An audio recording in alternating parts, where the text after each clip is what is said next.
नमस्कार दोस्तों, एक बार फिर से आप सभी का बहुत बहुत स्वागत है। और हम बातचीत चैप्टर को कंटिन्यू कर रहे थे। आज यह खत्म हो जाएगा, इसका फिर हम क्वेश्चन आंसर भी देखेंगे। तो सब कुछ हमने देख लिया कि बातचीत कितने प्रकार का होता है। जैसे स्पीच है, फिर बातचीत है, फिर बातचीत कितने प्रकार के से हो सकते हैं। जैसे 2 व्यक्ति के बीच, 3 व्यक्ति के बीच, 4 व्यक्ति और उससे अधिक। उसके बाद 2 मित्रों के बीच बातचीत, प्रेमी प्रेमिकाओं के बीच बातचीत, सहेलियों के बीच, बुढ़ों के बीच, बुढ़ियों के बीच, हर एक प्रकार का बातचीत इसमें आपको ऊपर आपने पढ़ा। लेकिन अब इसका सबसे इंपॉर्टेंट पार्ट है, लेखक यह बता रहा है कि एक्चुअल में जो बातचीत का तरीका है, एक्चुअल में जो बातचीत है वह क्या है। तो देखिए यहां बता रहा है लेखक कि अभी तक जितने भी बातचीत को हमने पढ़ा और देखा, उसमें हमें किसी न किसी की आवश्यकता है नहीं। यहां तक हमने बाहरी बातचीत का हाल लिखा है जिसमें दूसरे फरीक के होने का बहुत आवश्यकता है। बिना किसी दूसरे मनुष्य के हुए जो किसी तरह संभव नहीं है, और जो 2 ही तरह पर हो सकता है। या तो कोई हमारे यहाँ कृपा करे या हम ही जाकर दूसरे को कृतार्थ करें। पर यह सब तो दुनियादारी है जिसमें कभी कभी रसाभास होते देर नहीं लगती, क्योंकि जो महाशय अपने यहाँ पधारे उनकी पूरी दिलजोई न हो सकती तो शिष्टाचार में त्रुटि हुई। अगर हम ही उनके यहाँ गए तो पहले तो बिना बुलाए जाना ही अनादर का मूल है, और जाने पर अपने मन माफिक बर्ताव न किया गया तो मानो दूसरे प्रकार का नया घाव हुआ। तो देखिए यहां बता रहा है लेखक कि बात यहां तक में बातचीत करने में 2 प्रकार की त्रुटियां हैं। आपको कम से कम एक व्यक्ति और चाहिए, और अगर आपके पास नहीं है तो कैसे काम होगा। या तो आपको उसके यहाँ जाना होगा या वह आपके यहाँ आए। तो दोनों में ही बहुत ज्यादा त्रुटि। आप उसके यहाँ गए तो उसको अब शिष्टाचार करना पड़ेगा। आपसे वह खुलकर नहीं बात कर सकता है क्योंकि आप उसके यहाँ मेहमान हैं। या फिर वह आपके यहाँ आए तो वही कंडीशन आपके लिए लागू होगा। तो इस बातचीत में तो काफी ज्यादा वक्त निकल जाएगा और सही से बात भी नहीं कर पाएंगे। तो लेखक यहाँ बता रहा है कि एक्चुअल में बातचीत का क्या तरीका है। तो एक्चुअल में देखिए कितना शानदार तरीका है।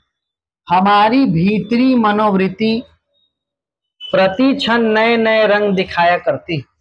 वह प्रपंचात्मक संसार का एक बड़ा भारी आईना है जिसमें जैसी चाहो वैसी सूरत देख लेना कुछ दुर्घट बात नहीं, और जो एक ऐसा चमनस्तान है जिसमें हर किसी के बेल बूटे।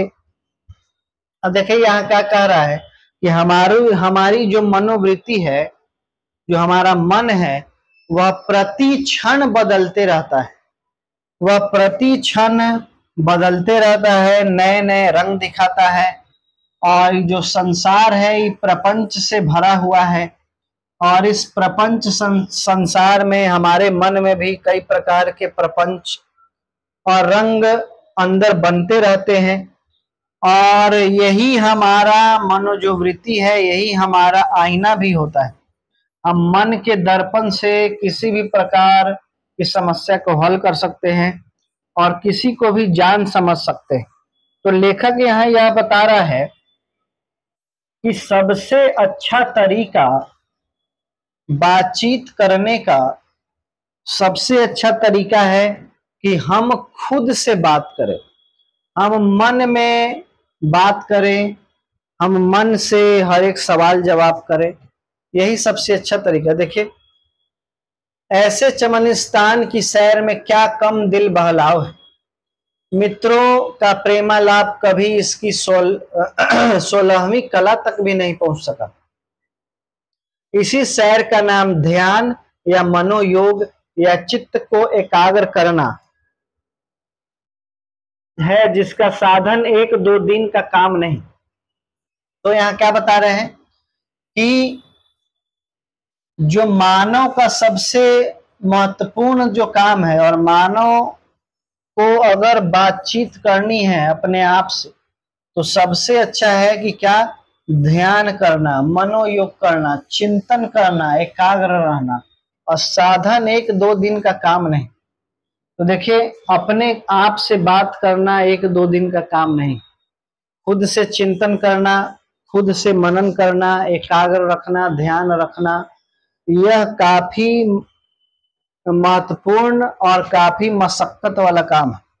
लेकिन जिस दिन आपको यह कला आ जाएगी, वर्षों के अभ्यास के उपरांत यदि हम थोड़ी भी अपनी मनोवृत्ति स्थिर कर अवाक हो अपने मन के साथ बातचीत कर सके, तो मानो अहोभाग्य। तो लेखक देखिए बता रहा है कि अगर यह वृत्ति हमारे अंदर आ गई कि हम अपने आप से खुद से बातचीत करना सीख गए, मनन करना सीख गए, तो यह हमारे जीवन का सबसे अहोभाग्य होगा। जीवन का सबसे अच्छा जो बात हुआ, सबसे बढ़िया सफलता मिलेगा, वह यही है कि हम अपने मन के अंदर विचार करना सीख गए।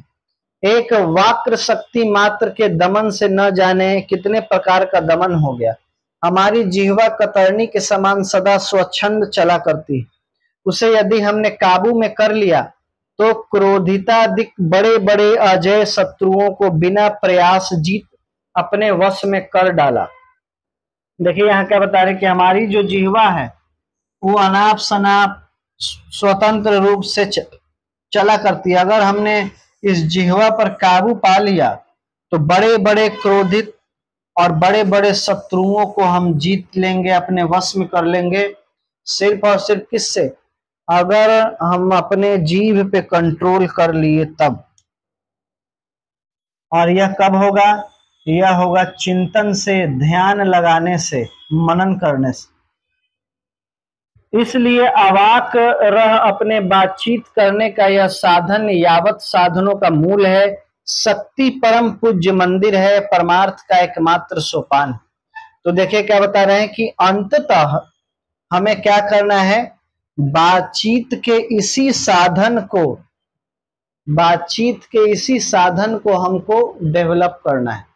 अंतोगतवा हमको बातचीत के इसी साधन को डेवलप करना है, अपने अंदर इस साधन को लाना है।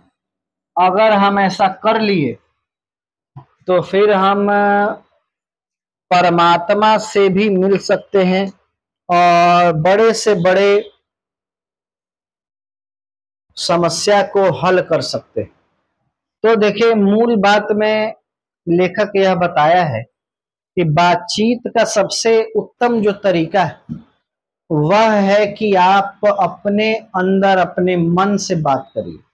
अपने मन से चिंतन मनन जिस दिन आप करेंगे या सीख लेंगे, उस साधन को सीखेंगे, तब आप जा करके बड़े से बड़े समस्या को हल कर सकते हैं, बड़े से बड़े शत्रुओं को वश में कर सकते हैं। बाकी जो बातचीत और राम रमौल है वो तो चलता ही रहेगा, लेकिन असल में व्यक्ति को उस साधन तक पहुंचना है जहां आप अपने मन से बात कर सके और हर एक सवाल का जवाब आप मन से ढूंढ सके। तो यही लेखक का मूल, यहाँ इस चैप्टर का मूल बात जो था यही था। अब हम यहाँ इसके क्वेश्चन आंसर को देखेंगे कि क्वेश्चन आंसर इसका क्या है। तो देखिए, पहला सवाल है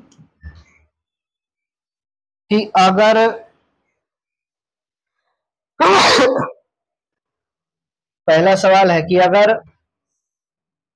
हम में वाक शक्ति न होती तो क्या होता। पहला सवाल है कि अगर हम में बोलने की शक्ति ना होती, बोलने की शक्ति नहीं होती तो क्या होता? तो बोलने की शक्ति नहीं होती तो क्या होता? बोलने की शक्ति नहीं होती तो जैसा कि चैप्टर में बताया गया है कि अगर बोलने की शक्ति नहीं होती तो हम इधर उधर कोने में पड़े हुए होते और सब कोई लुंज पुंज से नजर आते, किसी को कुछ समझ ही नहीं आता क्या करना है, सब कोई कोने में अवाक रूप से पड़ा होता। तो यह हो गया और बाकी आपको पीडीएफ में मिल जाएगा इसका पूरा क्वेश्चन आंसर। लेकिन इसका मूल अर्थ क्या है कि वाक शक्ति नहीं होने पे हम इधर उधर कोने में पड़े रहते, मूक दर्शक बने रहते, कुछ बोल नहीं पाते, पूरी सृष्टि जो है लुंज पुंज सा नजर आता और हम ऐसे ही कुछ नहीं कर पाते, अभी बोल नहीं पाते तो बहुत सारी चीजें नहीं कर पाते, अभिव्यक्ति की स्वतंत्रता खत्म हो जाती।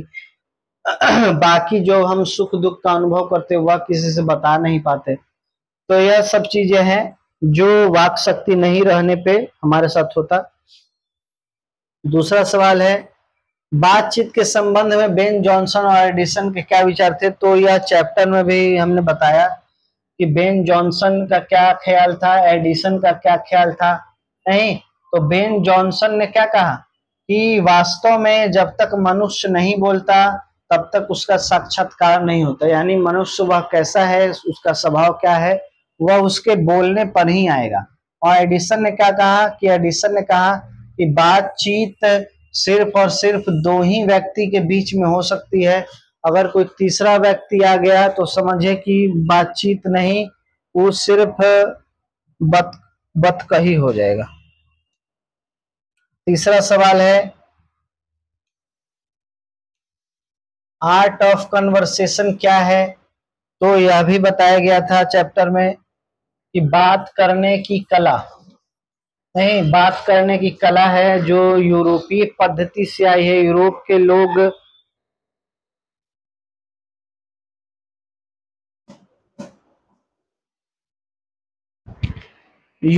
लोग इस प्रकार से बातचीत करते थे जैसे मानो सब कुछ हासिल कर लेंगे, सब कुछ प्राप्त कर लेंगे।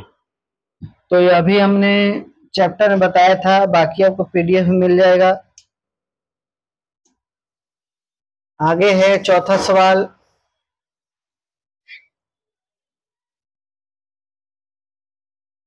क्वेश्चन नंबर 4, मनुष्य की बातचीत का उत्तम तरीका क्या हो सकता है? इसके द्वारा वह कैसे अपने लिए सर्वथा नवीन संसार की, अभी आपने बताया कि बातचीत का सबसे उत्तम तरीका है कि आप वह साधन अपने अंदर हासिल करिए जिससे आप अपने मन से खुद से बात कर सकते हैं।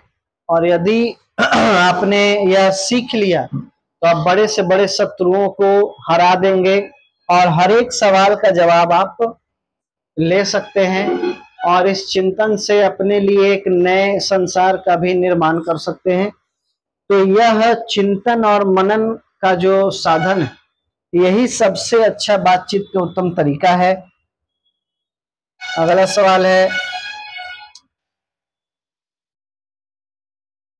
बातचीत शीर्षक कहानी का सारांश लिखिए। तो बातचीत निबंध निहित विचारों को स्पष्ट, तो बातचीत के बारे में एक छोटा सा ब्रीफ देना है निबंध के रूप में कि इस निबंध में मोटा मोटी क्या बात कहा गया है। तो इसमें 3-4 बात है, जैसे वाक शक्ति नहीं होती तब क्या होता, बातचीत करने का उत्तम तरीका क्या है यह आपको लिखना है, एडिसन और जॉनसन के क्या विचार थे यह लिखना है, और स्पीच के बारे में लिखना है। इन 4-5 चीजों को आपको यहाँ लिखना है, बताना है।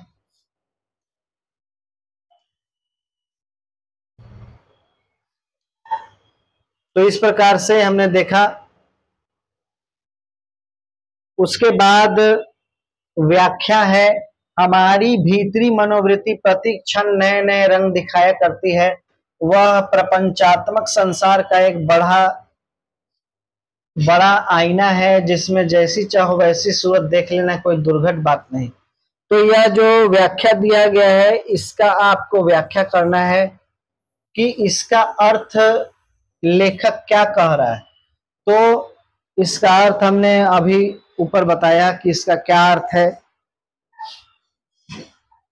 अगला, सच है जब तक मनुष्य बोलता नहीं तब तक उसका गुण। इसको आपको व्याख्या करना है कि जब तक मनुष्य नहीं बोलेगा तब तक उसका गुण दोष प्रकट नहीं होता है।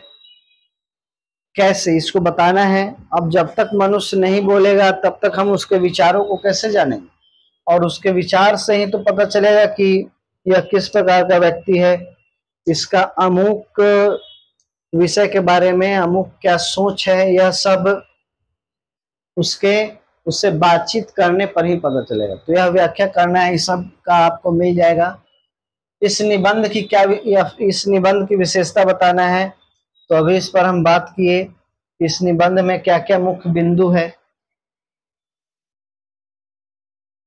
तो इस प्रकार से यह चैप्टर पहला बातचीत आज खत्म हो गया। आप लोगों को पीडीएफ में क्वेश्चन आंसर और ऑब्जेक्टिव दोनों मिल जाएगा।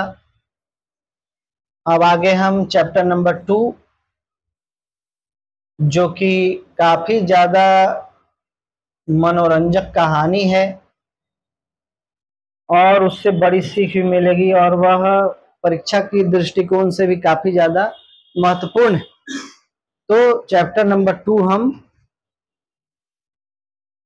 पढ़ेंगे।